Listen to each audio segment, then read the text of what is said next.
Hello and welcome back to Brothers in Arms Road to Hill 30 Extras Part 3. Oh, I hope it's not gonna be more feelings here. The previous were very sad. The Belgian Gate is a very heavy anti-tank barrier made of metal and mounted on wheels. Belgian Gate? Okay. Gates were used in Belgium to block German armor in 1939. 1940, the Germans recovered and used the gates as obstacles in Normandy. This rare photo shows the bridge, Fort Gate, and Colonel Tall, photographed courtesy of Lieutenant John Reeder via M. Bendel.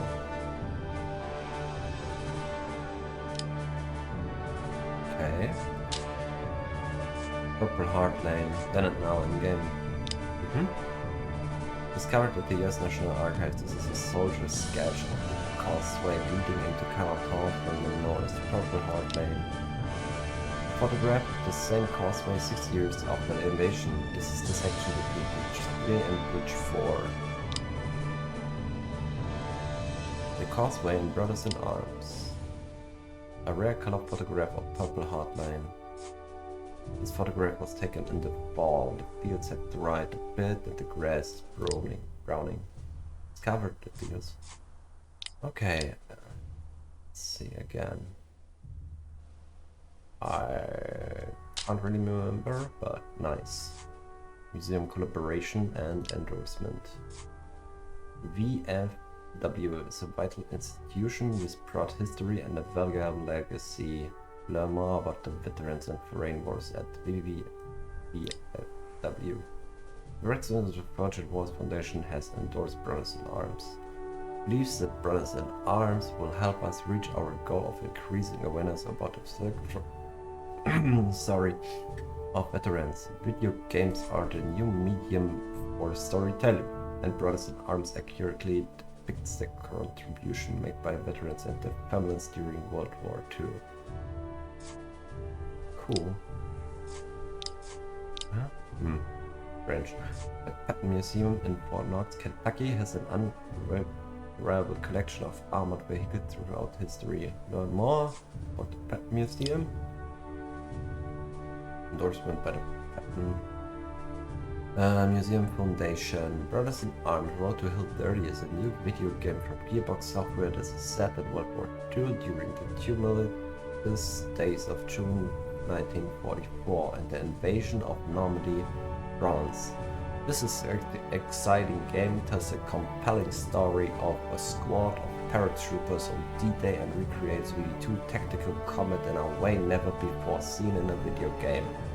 Brothers in Arms is authentic to the fine detail. It is more than a game, it is an immersive experience that tells an important story of the heroes of the greatest generation in all aspects. Authenticity, tactics and story. Brothers in Arms is a worthy tribute to the soldiers who fought for freedom and VV2. Absolutely, I totally agree on this. New Orleans, an invaluable resource that is expanding International World War II Museum. Okay. There are other museums that either directly assisted development or were used as resource and references to ensure the authenticity of the game. Purple Heart Lane official After Action reports. A page on the After Action report detailing the push down the causeway that became known as Purple Heart Lane.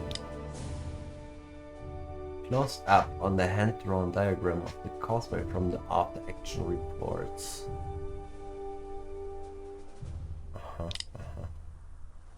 A later page from the After Action report that references the German fighter plane that bombed and strafed the causeway.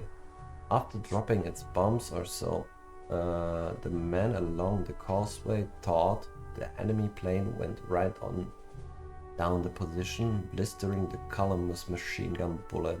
Saw clearly the two German planes had crossed above the column at right angles to one another in a split second. The plane which had dropped the bombs had flown across the marshes.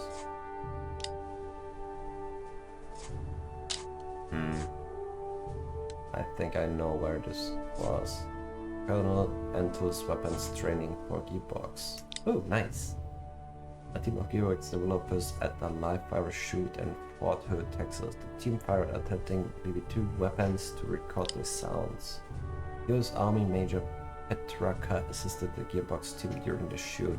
Here, he instructs the group in the use of a German K98 rifle. Colonel Entle left holds an M1 Garand, while Major Petraka right holds a K98. Colonel Entle at the indoor range fires M19 11 caliber .5 pistol. Gearbox artist Jen Wiles shoots. Ubisoft Mark Bledeur is training by Colonel Entle in the operation of the M1 Garand. Ubisoft Matthew Bollard is the M1. That face. When you put shot left, Entle center, and Brian Martin right, pose in front of a tank they each operated from the gunner's position. This is the Abrams there. Interesting. Team of U-boats. Lieutenant Colonel Cole's CMH citation.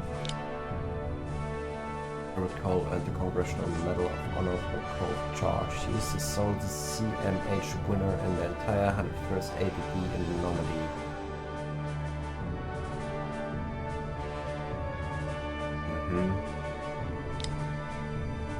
Text of Lieutenant Colonel Cole's CMH citation. For conspicuous gallantry and intrepidity at the risk of his own life above and beyond the call of duty on 11th June 1944 in front, Lieutenant Colonel Cole was personally leading his battalion in forcing the last of British on the road to Caranta when his entire unit was suddenly pinned to the ground by intense and withering enemy rifle, machine gun, mortar and artillery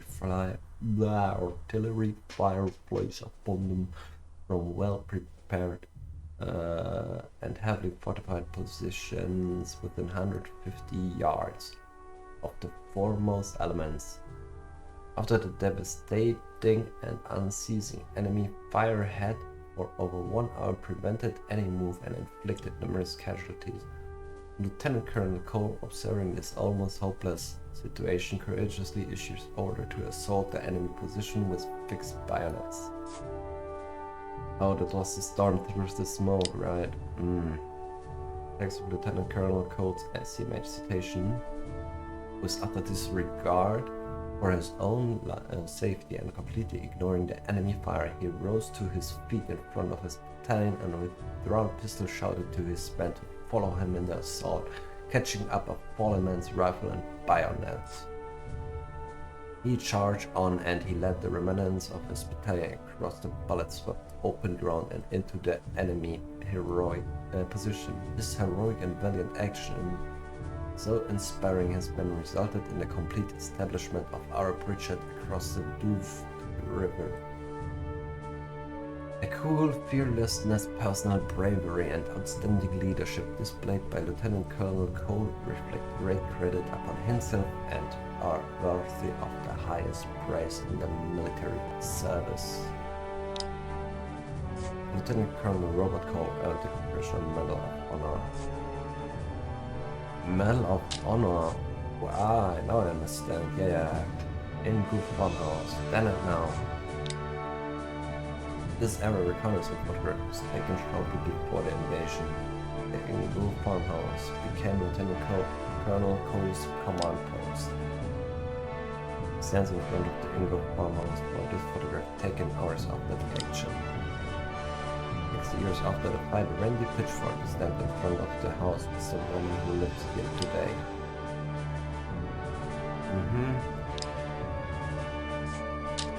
Cool.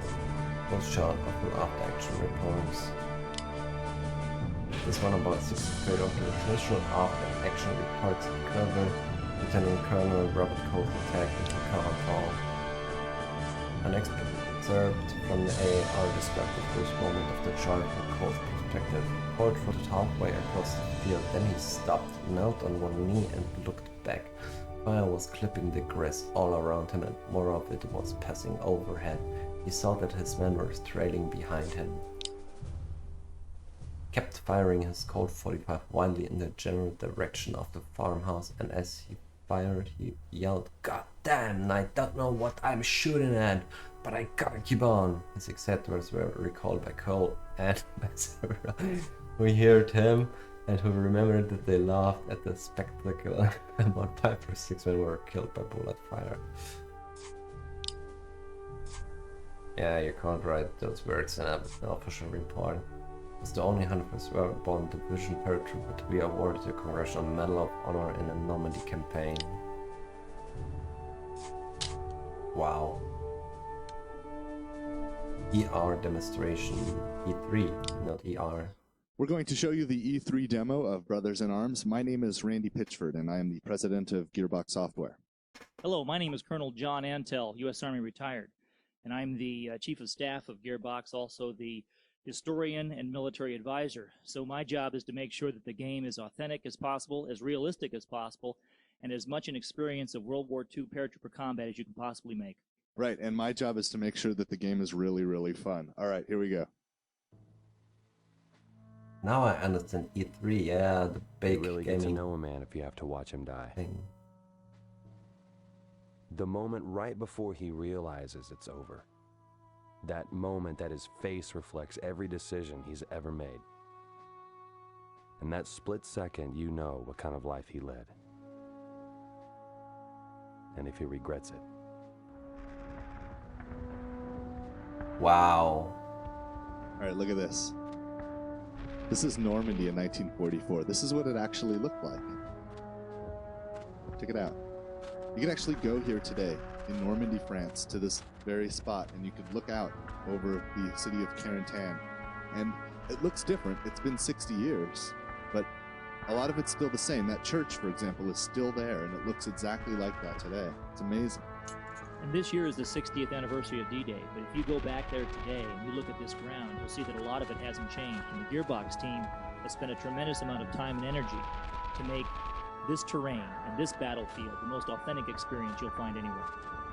Yeah, I like to joke that if you memorize the game, you could go to Normandy and become a tour guide. Look at this guy.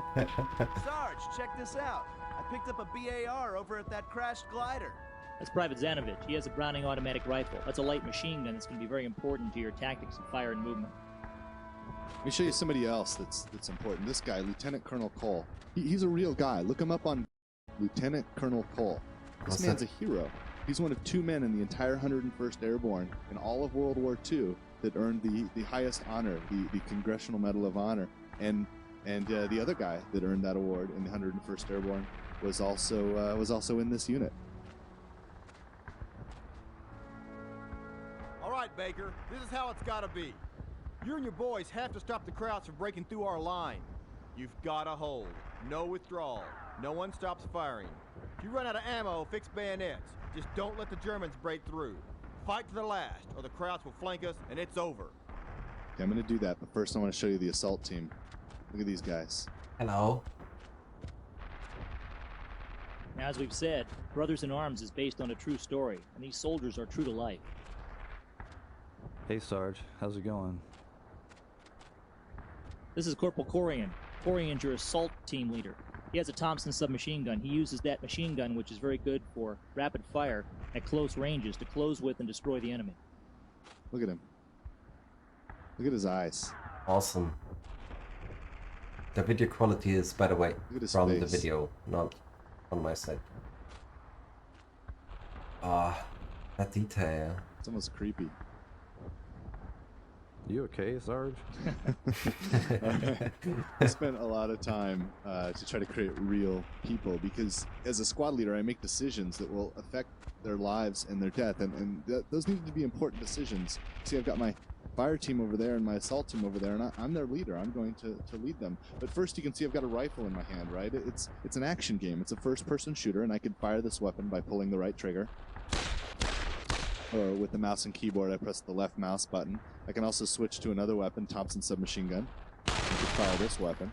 I can switch between these 2 weapons, and I could swap them out for any weapon on the battlefield. It's kind of like, and it's as easy to play, but I can do something in Brothers in Arms that I cannot do in.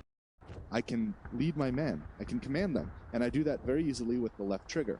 I just hold the left trigger or the right mouse button on the PC, and this appears.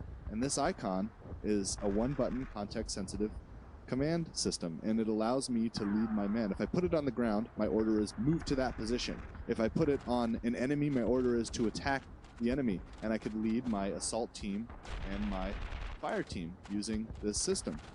So I'm going to order my fire team, represented by that horizontal line, to move up. My fire team can fire on and suppress the enemy, to pin the enemy down with suppressive fire. That's why they're called the fire team. Move up! I did that And the wrong. other team that I have is an assault team. It's represented with an arrow. My assault team is great for maneuvering on the enemy, for getting up close and killing the enemy, assaulting them. Fire and maneuver tactics are about suppression and assault. So my assault team is very important as well. Now, these are authentic World War II tactics. The concept was to find the enemy, to fix him, to flank him, and then to finish him. Or as General Patton from World War II said, grab him by the nose and kick him in the ass. That's what I'm going to do. Yep, use my assault team to kick him in the ass. Look at my men finding cover and using it. Okay, contact. Contact Germans.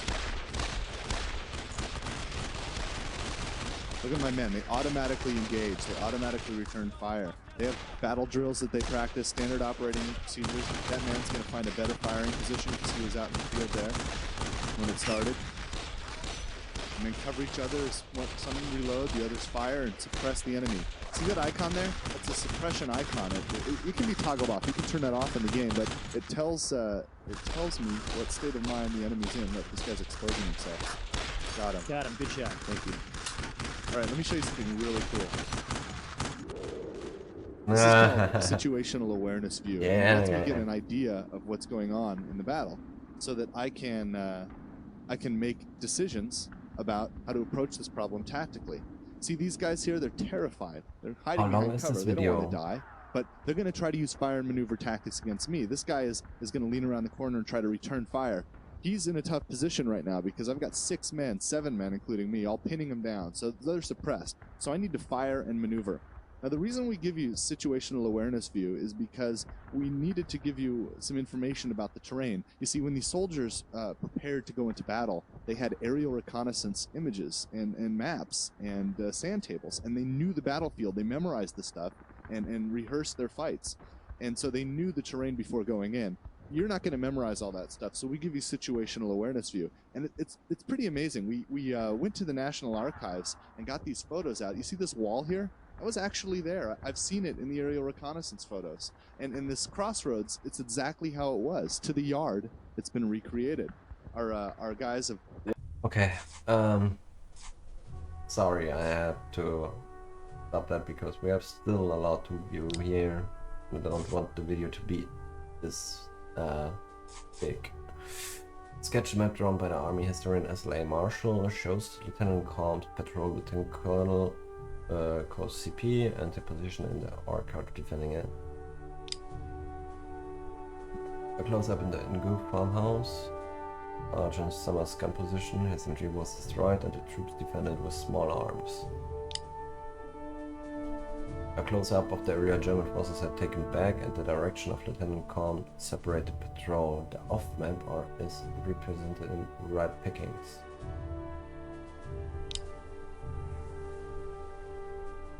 The sketch map drawn by Army historian S.L.A. Marshall. Okay. Holding the line. The afternoon fight. AAR. Fight from the after action reports described fighting in the afternoon about Cole's chart. The red pickings. Fight became a last stand. Third.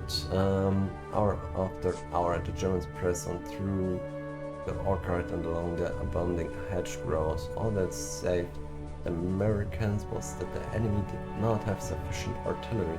They were on the north side of the hedge in one spot and the Germans had the rest of the hedge on the other side. They grenaded each other. The enemy kept coming. Sergeant Summers' number 2 gun at the front of the last hedgerow was knocked out and the 3 crew members were killed.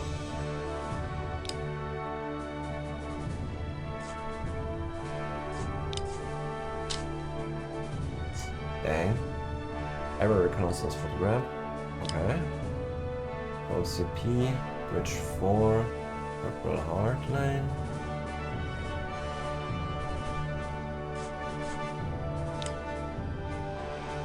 close up the rug-picking crossroad.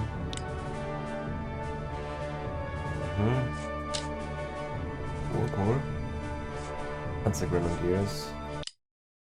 The Waffen SS Panzergrenadiers were some of Germany's toughest soldiers and could be counted on to have more equipment, ammunition, anti-tank weapons, and overall firepower than any other infantry force in the German army. The Panzergrenadiers, which stands for mechanized infantry, were heavy infantry designed to fight in and around their armored half-tracks. Their purpose was to support and enable the fast-moving tanks and to keep the tank attack rolling along. The Germans believed in the concept of combined arms, using infantry, tanks, artillery, and aircraft together to overmatch the enemy in mobility and firepower. The Waffen SS Panzergrenadier. Rebuilding Carentan. An aerial reconnaissance photo of the industrial section of Carentan was used to lay out the mission area for push into Carentan. A 1944 high-angle shot of the area helped Gearbox position each building and valley correctly. Ah, this is the industrial complex where we were at the end, and here were the tanks where I was pretty bad. The house circled in the game screenshot matches the house photographed by Gearbox. Every building and street was surveyed for recreation, tried to match the house and game and then the historical photograph. Abandoned today, this current warehouse but so after the war you can see the U-shaped warehouse in the historical photos in the game. Yep. You can. The Panzer Mk4 tank.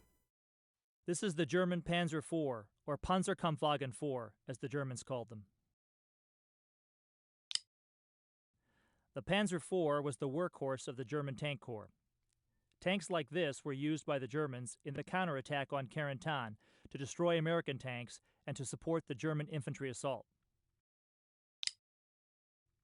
The Panzer IV had a high-velocity 75mm cannon, which can penetrate the Sherman's armor at long range. Okay. The Panzer IV had thicker frontal armor than the American M4 Sherman tank, so it was best to attack the Panzer IV in the rear or on the sides.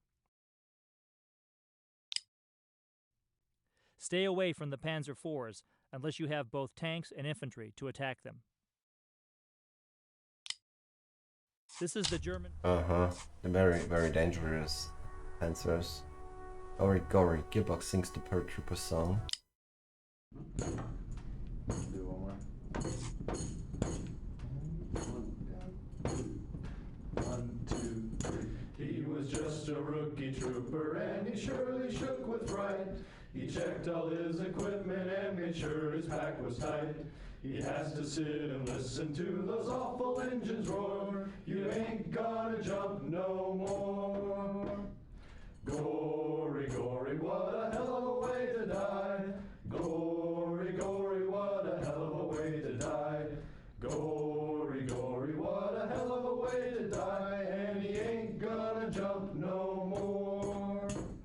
Is everybody happy? Cried the sergeant looking up. Our hero feebly answered yes, and then they stood him up.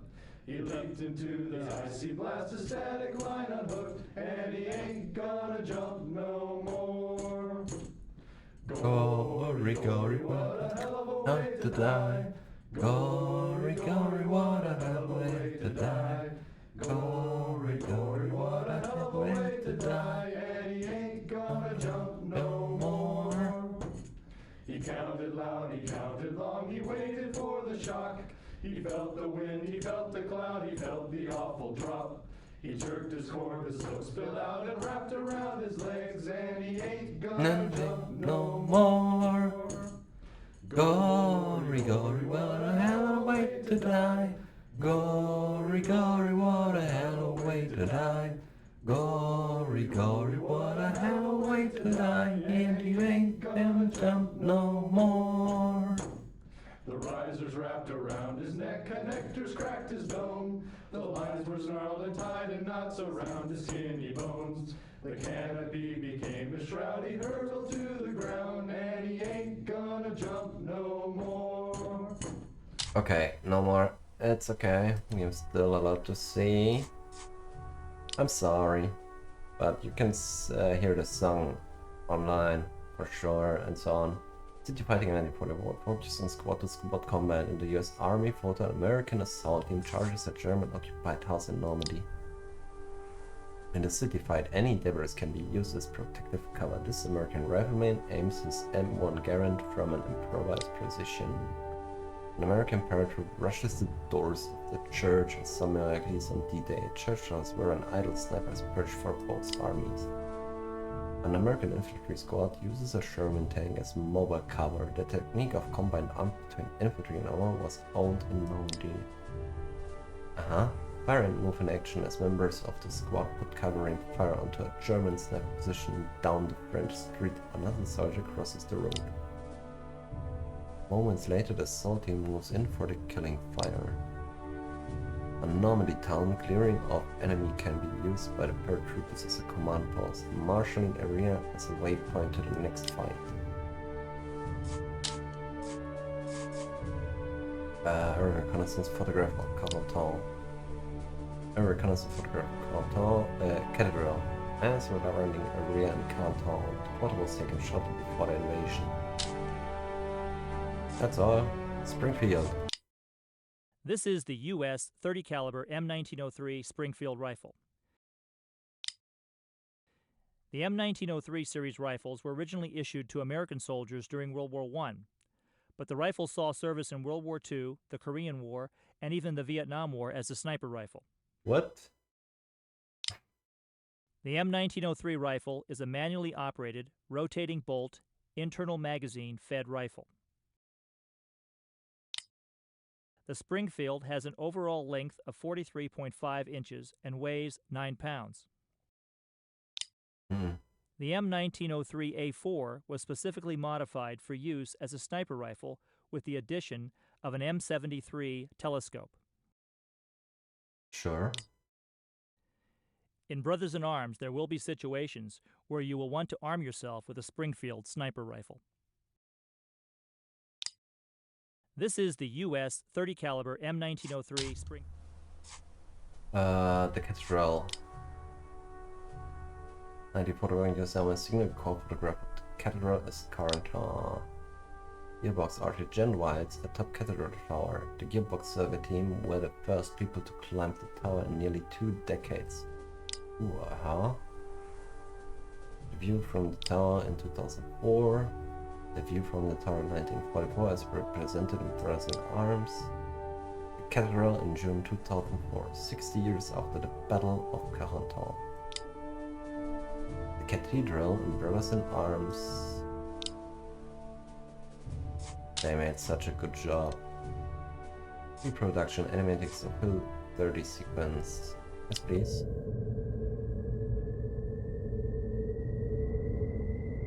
Baker! Baker, you okay? I think he's coming too. He's fine. Get him on his feet. God damn it! Fox 2, can you hear me? Can you fucking hear me? Fox 2, this is Fox 3. Answer me, damn it. Sarge, I can't get anyone. Liggett, keep trying. We need armor now. We're all dead. Hello? Hello? Shit, is anyone there? I need armor support now. I mean right fucking now. Keep shooting. Keep shooting. Don't let him break through.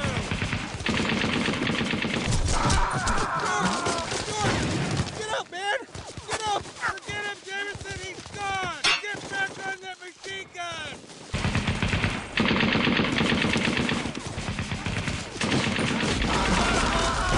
He's firing. Come on, man, don't die. Hang in there. Liggett, where's that goddamn armor? He's gonna die. He needs help. We're all gonna die if you don't get on that fucking radio. No! God damn it! Trout bastard! Oh shit, they got armor! Let's get the hell out of here! No one fall back! Keep firing! Don't stop firing! Get down! This is gonna be bad!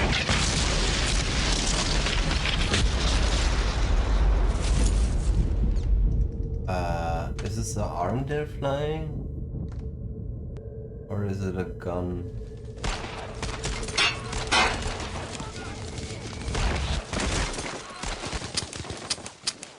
You want me? You want me? Take me. Fucking take me. Take me.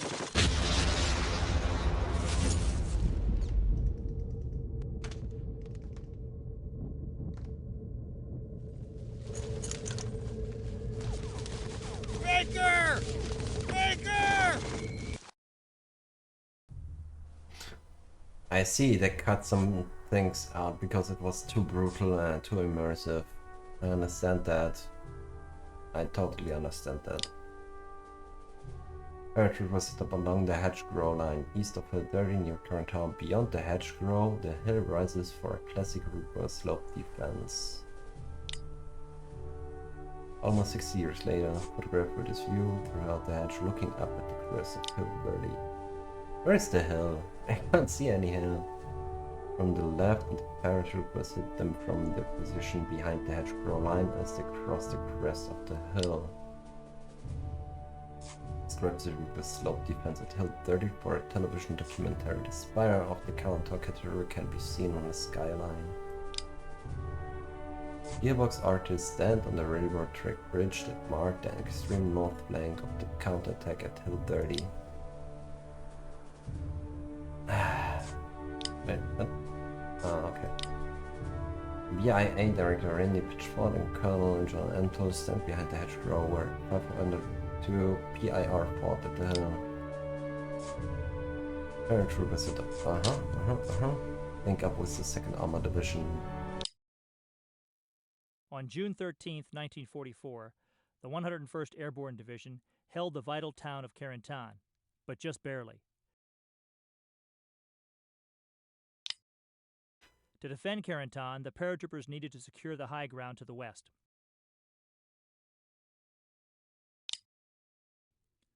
The German attack to recapture Carentan drove to within 500 yards of the edge of the town. The 2nd Battalion, 502nd Parachute Infantry, moved down to the 506th Parachute Infantry's right flank and helped to regain some of the lost ground. But the attack threatened the junction of the Utah and Omaha beachheads so seriously that the Americans decided to send tanks to repel the German counterattack. At 10:30 a.m., elements of Combat Command A, 2nd Armored Division, which had fought their way from Omaha Beach, arrived in Carentan. The coordinated efforts of the tanks, the infantry, and the artillery threw the Germans back and saved Carentan. This moment is recreated in the final climactic battle in Brothers in Arms. Where we are now by Earned in Blood. On June 13th. Okay, deleted scene 9 days earlier. My name is Randy Pitchford. I'm the president of Gearbox Software and director of Brothers in Arms. I'm Mike Newman. I'm the writer on Brothers in Arms. So we're going to show you a deleted scene. This is from a scene called 9 Days Earlier. It was chapter 2 in the game, and we cut it a few months before the end of production for a lot of different reasons, which we'll talk about. This was actually a really rough cut for me because I actually envisioned this really awesome little scene where we'd introduce all the characters, but we ran into innumerable problems while trying to get this in pacing and acting and just a bunch of stuff.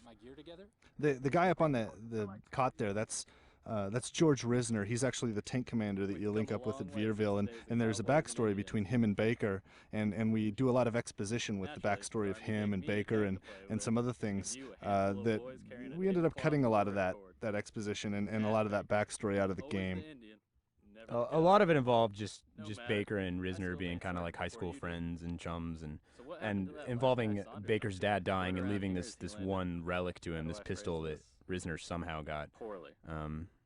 The objective was that this pistol would kind of pass around to people, and it's like the death pistol, they die. So it starts out with Risner having it before he eats it at Dead Man's Corner. Yeah, everyone in an earlier version of the game, everyone who got this pistol would die, but it was really a symbol of this relationship between Baker and his father, and it helped Baker understand the transition between a soldier's initial duty to his country and really what he arcs to, which is about the brotherhood between soldiers and the commitment to the man next to him. When Baker's father left, Baker as a child didn't understand that commitment. What I mean is, You'll notice one of the problems we walked into right here is that we've been standing in this tent for about a minute and a half, and nothing's actually happened yet. The player just bought this game. He really wants to do something, and no, wait, you got to watch this guy hold a pistol in front of you. Can't fire it. Just look at it. It didn't work right. Yeah, we found that players really were interested in less about our characters at this point and more in understanding what the game's going to be. So you already went through the first few missions of the game, and you remember what that's like. Imagine if this sequence and what you're about to see was in there as well before you got to play the action sequences. Yeah, makes sense. We're passing the 2-minute mark, and maybe we're going to be let out of the tent here. No, Mac's going to talk to me. Not quite out yet. Oh my god. Yeah. This is more like, this was totally unneeded. Mac basically like, all right, Baker, we're going to win, and it's just a little too much hua here, I think. We had a lot of hua in the game that you know, we felt important about at the beginning because, you know, these soldiers we always felt were better than us. It's actually Musa on the left there. He was a character who was supposed to be the 13th of the squad and die on the plane, and this was going to be his introduction. Well, now he's pretty much not in the game because this was cut. So there he is. There's Musa, the 13th squad member. This was actually really interesting and another sad cut, but we got a voice actor and tried to get him to imitate Eisenhower, very famous photograph from World War II. Eisenhower sounded way too much like Paul Harvey, and this just did not work. Yeah, imagine, you know, Hartsock's responding. He says, "Are you scared, son?" And Hartsock says, "No, sir." Look at me, son. It actually happened. There's a famous photograph of him at Greenham Common and a lot of stories about that, and we wanted to recreate it. This is also kind of painful. Little Zanovich and Obi here. They didn't get a whole lot in the end of the game, and this is their little interchange about what are the odds we're going to die, and I thought it was pretty funny. But knowing what you know now about what happens to Obreski in the church tower, it makes this more interesting.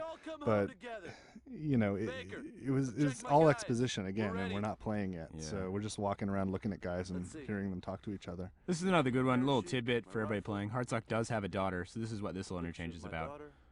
He's scared he's never going to see his daughter again. There's also a way to throw off the player and make everybody think he was going to die, but that was Cole in the tent there. There's a little Easter egg. There's McCreary right there. Guy looks like he's 14. Another little Easter egg. Here's Johnny Rivas. You might remember him from the Penny Arcade stuff. He's the one that drew all that. So there you go. Rivas, you probably also watched Die very quickly in Purple Heart Lane. He went out with honor. I don't know why I laugh at that. It's so weird, you know, to tell these characters that we care about, and you know, these guys died like the real soldiers did in a lot of cases, horrifically. And somehow there's still humor in this grisly outcomes. Speaking of humor, this is actually one of the best scenes in the sequence. My favorite in the sequence, definitely. It's Alan describing how he got VD from a waitress broad downtown in England. So he's a little mad, we'll say. It's interesting. I to Mike's credit, I think it plays out much better on paper than it did with these actors. But I thought this was a really witty piece of dialogue, and I actually missed seeing this go too. This is actually an interesting lesson we learned. When you record chronologically, the first stuff you do, they're not going to be in their characters much. So this being what we recorded chronologically first and being the game chronologically first made it easier to cut because nothing happens and the dialogue was the weakest. So. I think if we were to direct this game again, we'd probably record the scene last and record it with all of the actors in the booth together, which was hard to do logistically. Anyway, this is the deleted scene 9 days earlier. Hope you enjoyed it. Cool. I like, and it was a good decision. Unlock the old movie cheat.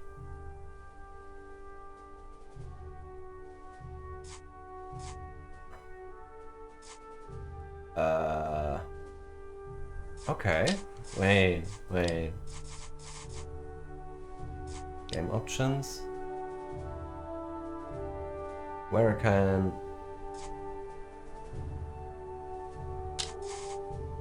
input options? No.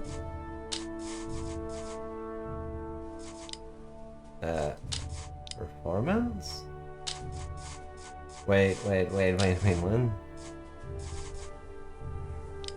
Extras? How to do that? Unlock the old movie cheat. Activate from in-game cheats menu.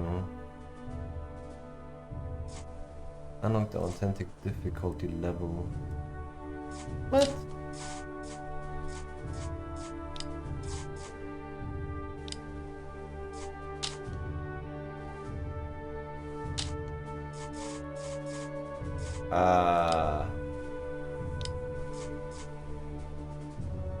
Select chapters, mutators, and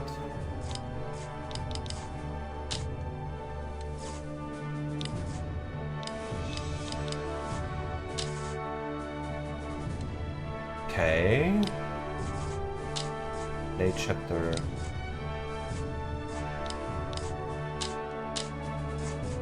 I have no idea how to do that.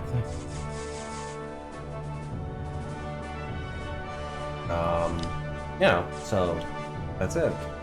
Thank you for watching. Have a good night and have a good fight. I hope you enjoyed. I will see how I can unlock this. And have a nice day. Bye.